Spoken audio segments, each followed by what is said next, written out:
नमस्कार, मैं हूं निकिता और आप देख रहे हैं सत्यहिंदी.com। चलिए एक नजर डालते हैं अब तक की सुर्खियों पर। बांग्लादेश के सुप्रीम कोर्ट ने सरकारी नौकरियों में आरक्षण पर हाई कोर्ट के उस फैसले को पलट दिया है जिसकी वजह से वहां हिंसक प्रदर्शन हो रहे हैं। मामले पर सुनवाई करते हुए सुप्रीम कोर्ट ने अपने फैसले में कहा कि लगभग सभी सरकारी नौकरियां योग्यता के आधार पर दी जानी चाहिए। आपको बता दें कि बांग्लादेश में हो रहे इस पूरे प्रदर्शन के केंद्र में सरकारी नौकरियों में 30% का वो आरक्षण है जो बांग्लादेश की आज़ादी की लड़ाई में हिस्सा लेने वालों के बच्चों को दिया जाता है। और यूनिवर्सिटी के छात्र बीते कुछ दिनों से 1971 के मुक्ति युद्ध में लड़ने वाले सैनिकों के बच्चों के लिए सरकारी नौकरियों में इसी आरक्षण का विरोध कर रहे थे।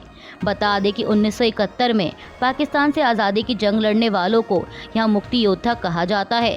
देश में 1/3 सरकारी नौकरियां इनके बच्चों के लिए आरक्षित हैं और इसी का यूनिवर्सिटी के छात्र बीते कुछ दिनों से विरोध कर रहे थे।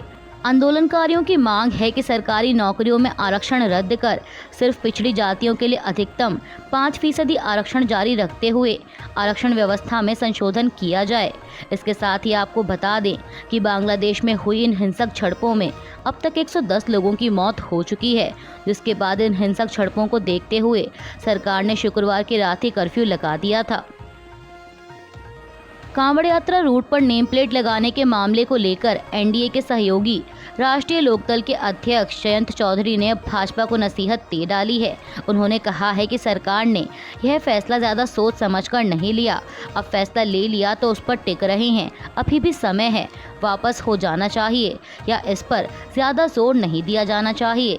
हालांकि जयंत ने यह भी कहा कि मैं देख रहा हूं, प्रशासन पर इसके लिए कोई ज़्यादा जोर या दबाव नहीं दिया गया, जो अपनी मर्जी से लगा रहा है वो लगा लें। आरएलडी प्रमुख ने अपने बयान में ये भी कहा कि जहां तक वेज और नॉन वेज की बात है, इसमें सेंस है। अगर कोई वेजिटेरियन है तो उसे पता होना चाहिए कि जो पदार्थ है उसमें सब वेजिटेरियन होना चाहिए। जो प्रक्रिया है बनाने की वो वेजिटेरियन हो, किसके हाथ से बन रही है उससे क्या मतलब है। जयंत चौधरी ने कहा कि मुसलमान वेजिटेरियन हैं और हिंदू नॉनवेज खाने वाले भी हैं, कहाँ कहाँ नाम लिखें। इसके साथ ही उन्होंने टायर पंचर की दुकानों पर नेम प्लेट लगाए जाने के सवाल पर कहा कि कहाँ कहाँ लगाओगे अब, या आप कुर्ते में भी नाम लिखना शुरू कर दें ताकि देखकर पता चले कि हाथ मिलाना है या गले लगाना है। उत्तर प्रदेश में कांवड़ यात्रा रूट पर खाने पीने की दुकानों के बाहर नेम प्लेट लगाए जाने का मामला अब सुप्रीम कोर्ट पहुंच चुका है। इस मामले पर कल सोमवार 22 जुलाई को सुप्रीम कोर्ट सुनवाई करेगा। आपको बता दें कि association for protection of civil rights नाम की एक एनजीओ ने इस मामले को चुनौती देने वाली याचिका सुप्रीम कोर्ट में दाखिल की थी, जिसे सुनवाई के लिए लिस्ट किया गया है। मीडिया रिपोर्ट्स के मुताबिक एनजीओ ने योगी सरकार के इस आदेश को रद्द करने की मांग की है। कल सोमवार 22 जुलाई से शुरू हो रहे संसद के मानसून सत्र से पहले केंद्र सरकार ने आज रविवार को सर्वदलीय बैठक बुलाई। बता दें कि संसद का मानसून सत्र 22 जुलाई से शुरू होकर 12 अगस्त को समाप्त होगा। इस बैठक की अध्यक्षता केंद्रीय रक्षा मंत्री राजनाथ सिंह ने की। इसमें जेपी नड्डा, अनुप्रिया पटेल, चिराग पासवान, तिरुचि शिवा, समाजवादी पार्टी के रामगोपाल यादव, सीपीआई एमएल के नेता राजाराम सिंह, असदुद्दीन ओवैसी, आम आदमी पार्टी सांसद संजय सिंह समेत कई नेताओं ने हिस्सा लिया। आपको बता दें कि इस मानसून सत्र के दौरान केंद्र की एनडीए सरकार अपने तीसरे कार्यकाल का पहला पूर्ण बजट पेश करेगी। ऐसे में बजट सत्र शुरू होने से पहले इस पर नेताओं की प्रतिक्रियाएं आनी शुरू हो गई हैं। इसी कड़ी में कांग्रेस नेता पवन खेड़ा ने कहा कि लोगों को सरकार से बहुत कम उम्मीदें हैं। जनता समझ चुकी है कि सरकार महंगाई कम नहीं कर सकती। उन्होंने कहा कि बजट में आम आदमी के लिए कुछ नहीं होगा। आगामी केंद्रीय बजट पर कर्नाटक के स्वास्थ्य मंत्री दिनेश गुंडू राव ने कहा कि हमारी इच्छा है कि केंद्र सरकार को यह एहसास हो कि कर्नाटक भारतीय सरकार के योगदानकर्ताओं में से एक है। अगर वे भेदभावपूर्ण प्रकार का बजट बनाते हैं जैसा कि वे पहले करते रहे हैं, इसका असर केवल उन्हीं पर पड़ेगा। स्वास्थ्य मंत्री ने कहा कि उम्मीद है कि इस बार वे निष्पक्ष होंगे और केवल भाजपा शासित राज्यों के बारे में नहीं सोचेंगे। बाकी देखते हैं वे क्या करते हैं, फिर हम प्रतिक्रिया देंगे। सर्वदलीय बैठक के बाद जेडीयू नेता संजय कुमार झा ने कहा कि बिहार को विशेष राज्य का दर्जा मिले। शुरुआत से ही हमारी पार्टी जेडीयू की मांग रही है। मुख्यमंत्री नीतीश कुमार ने इस मांग को लेकर बड़ी बड़ी रैली की। अगर सरकार को लगता है कि ऐसा करने में कोई समस्या है तो हमने बिहार के लिए विशेष पैकेज की मांग रखी है। हमने बिहार में बाढ़ की समस्या को भी रखा। इसका कारण नेपाल का पानी है, जिस पर भारत सरकार ही बात कर सकती है।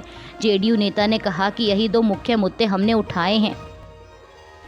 सर्वदलीय बैठक में शामिल हुए एआईएमआईएम प्रमुख असदुद्दीन ओवैसी ने मीडिया से बात करते हुए कहा कि उत्तर प्रदेश में कांवड़ यात्रा के रूट पर नेम प्लेट लगाने के मुद्दे को हमने उठाया है और कहा है कि यदि कोई सरकार संविधान के खिलाफ कोई निर्देश पास करती है तो उस पर केंद्र सरकार को संज्ञान लेना चाहिए। इससे छुआछूत को बढ़ावा मिल रहा है। ओवैसी ने कहा कि उन्होंने किस बुनियाद के अनुसार ये निर्णय दिया, खुले तौर पर भेदभाव किया जा रहा है। सर्वदलीय बैठक पर आम आदमी पार्टी नेता संजय सिंह ने कहा कि आज इस बैठक में कई मुद्दे उठाए गए। जांच एजेंसियों का जिस प्रकार से दुरुपयोग हो रहा है, ईडी को जो ताकत पीएमएलए को लेकर दी गई है उसे वापस लिया जाए। संजय सिंह ने आगे आगामी बजट को लेकर कहा कि बजट अभी आने वाला है, लेकिन बजट मैं लीक कर सकता हूं कि दिल्ली को 325 करोड़ से ज़्यादा नहीं मिलेगा। पिछले कई सालों से ऐसा ही होता आ रहा है। हम लाखों करोड़ों का टैक्स देते हैं, लेकिन हमें 325 करोड़ से ज़्यादा नहीं मिलता। वहीं कांग्रेस अध्यक्ष मल्लिकार्जुन खड़गे ने बजट को लेकर भाजपा पर तंज कसते हुए कहा कि उनके दिल में जो आता है वो करते हैं। जब बजट आता है तभी आपको पता चलता है कि किस राज्य को क्या मिला। दूसरों से पूछने, विचार विमर्श करने की प्रथा भाजपा में नहीं है।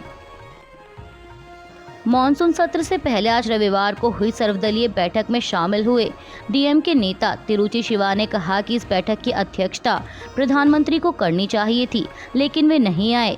हमारा मूल आग्रह यह था कि कुछ मुद्दे ऐसे हैं जो हमारे राज्यों और सामान्य रूप से देश से संबंधित हैं, लेकिन हमें बोलने की अनुमति नहीं है। हमने कहा कि छोटी अवधि की चर्चा की अनुमति दी जानी चाहिए। सर्वदलीय बैठक के लिए पहुंचे कांग्रेस नेता प्रमोद तिवारी ने कहा कि संवैधानिक मूल्यों, संवैधानिक परंपराओं की हत्या की जा रही है। बीआर अम्बेडकर की प्रतिमा को हटाया गया, संवैधानिक एजेंसियों का दुरुपयोग किया गया, सरकार के संरक्षण में महंगाई और बेरोजगारी बढ़ाई जा रही है। जम्मू कश्मीर में हमले हो रहे हैं, चीन लद्दाख में अपना अड्डा बना रहा है, इंदिरा गांधी और राजीव गांधी की शहादत का अपमान किया जा रहा है, एमएसपी पर कोई फैसला नहीं हुआ, किसान परेशान हैं, मणिपुर हिंसा की आग में झुलस रहा है, लेकिन सरकार बेपरवाह है। कांग्रेस नेता ने कहा कि चुने हुए नेताओं को झूठे मामलों में फंसाया जा रहा है और ऐसे कई मुद्दे हैं, हम इन मुद्दों को उठाएंगे। वहीं आरजेडी नेता मनोज झा ने कहा कि यह सब निरर्थक होता जा रहा है। अगर सर्वदलीय बैठक हो रही है तो बातचीत होनी चाहिए, लेकिन यह एक निरर्थक कवायद बन गई है जिसका संसद में कोई असर नहीं दिख रहा। सरकार जनादेश को ठीक से पढ़ नहीं पा रही। मुद्दों पर बात होनी चाहिए। आरजेडी नेता ने कहा कि अगर ऐसा होता है तो संसद अच्छे से काम करेगी। सर्वदलीय बैठक को लेकर कांग्रेस नेता जयराम रमेश ने एक्स पर लिखा कि रक्षा मंत्री राजनाथ सिंह की अध्यक्षता में आज हुई सर्वदलीय बैठक में जेडीयू नेता ने बिहार को विशेष राज्य का दर्जा देने की मांग की। वाईएसआरसीपी नेता ने आंध्र प्रदेश को विशेष राज्य का दर्जा देने की मांग की, लेकिन हैरानी की बात यह है कि टीडीपी नेता इस मामले पर चुप रहे। कांग्रेस नेता ने एक अन्य ट्वीट में लिखा कि राजनीतिक माहौल कितना बदल गया है।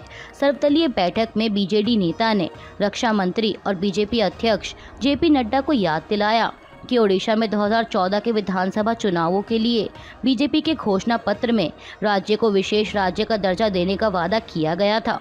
आज रविवार को हो रही सर्वदलीय बैठक में पहुंचने से पहले आम आदमी पार्टी सांसद संजय सिंह ने एक प्रेस कॉन्फ्रेंस को संबोधित किया। इस दौरान उन्होंने एक बार फिर दोहराया कि यह प्रेस कॉन्फ्रेंस इस बारे में है कि कैसे बीजेपी और दिल्ली के उपराज्यपाल मुख्यमंत्री अरविंद केजरीवाल को जेल में मारने की साजिश कर रहे हैं। संजय सिंह ने कहा कि मेडिकल रिपोर्ट यह बताने के लिए पर्याप्त है कि अरविंद केजरीवाल को कभी भी कुछ भी हो सकता है। जिस तरह से वे उनके स्वास्थ्य पर गलत बयान दे रहे हैं, उससे हमारा संदेह पुष्ट होता है। केदारनाथ यात्रा मार्ग पर रविवार की सुबह भूस्खलन के चलते कुछ लोगों के हताहत होने की खबर सामने आ रही है। हालांकि इस हादसे में जान माल का कितना नुकसान हुआ, इसके बारे में साफ तौर पर कुछ नहीं कहा जा सकता। समाचार एजेंसी एनसीपीटीआई के मुताबिक इस घटना में 3 लोगों की मौत हुई है जबकि 2 लोग घायल हैं। उत्तराखंड के मुख्यमंत्री पुष्कर सिंह धामी ने भी अपने आधिकारिक एक्स हैंडल पर हादसे की जानकारी दी। उन्होंने लिखा कि केदारनाथ यात्रा मार्ग के पास पहाड़ी से मलबा और भारी पत्थर गिरने से कुछ यात्रियों के हताहत होने का समाचार अत्यंत दुखद है। मुख्यमंत्री ने कहा कि घटना स्थल पर राहत एवं बचाव कार्य जारी है। इस संबंध में निरंतर अधिकारियों के संपर्क में हूँ। हादसे में घायल हुए लोगों को त्वरित रूप से बेहतर उपचार उपलब्ध करवाने के निर्देश दिए हैं। ईश्वर दिवंगतों की आत्मा को श्री चरणों में स्थान एवं शोकाकुल परिजनों को यह असीम दुख सहन करने की शक्ति प्रदान करें। कांवड़ यात्रा के रूट पर नेम प्लेट के मामले को लेकर जारी विवाद के बीच अब योग गुरु बाबा रामदेव ने भी टिप्पणी की है। उनका कहना है कि अगर रामदेव को अपनी पहचान बताने में कोई परेशानी नहीं है तो फिर रहमान को अपनी पहचान उजागर करने में दिक्कत क्यों होनी चाहिए। हर किसी को अपने नाम पर गर्व होना चाहिए। किसी को नाम छुपाने की ज़रूरत नहीं है। सिर्फ काम में पवित्रता की ज़रूरत है। अगर हमारा काम पवित्र है तो इससे कोई फ़र्क नहीं पड़ता कि हम हिंदू हैं, मुस्लिम हैं या किसी अन्य समुदाय से हैं। बता दें कि इससे पहले समीयत उलेमाए हिंद के प्रमुख मौलाना अरशद मदनी ने भी मामले पर प्रतिक्रिया दी थी। उन्होंने कहा था कि यह भेदभावपूर्ण और सांप्रदायिक फैसला है तथा इससे संविधान में निहित मौलिक अधिकारों का हनन होता है। उन्होंने यह भी कहा कि उनकी कानूनी टीम इस आदेश के कानूनी पहलुओं पर विचार करेगी। मदनी ने कहा कि देश के सभी नागरिकों को संविधान में इस बात की पूरी आज़ादी दी गई है कि वे जो चाहें पहने, जो चाहें खाएं। उनकी व्यक्तिगत पसंद में कोई बाधा नहीं डालेगा क्योंकि यह नागरिकों के मौलिक अधिकार के विषय हैं। अभी के लिए बस इतना ही। बाकी की खबरों के लिए जुड़े रहिए सत्यहिंदी.com के साथ।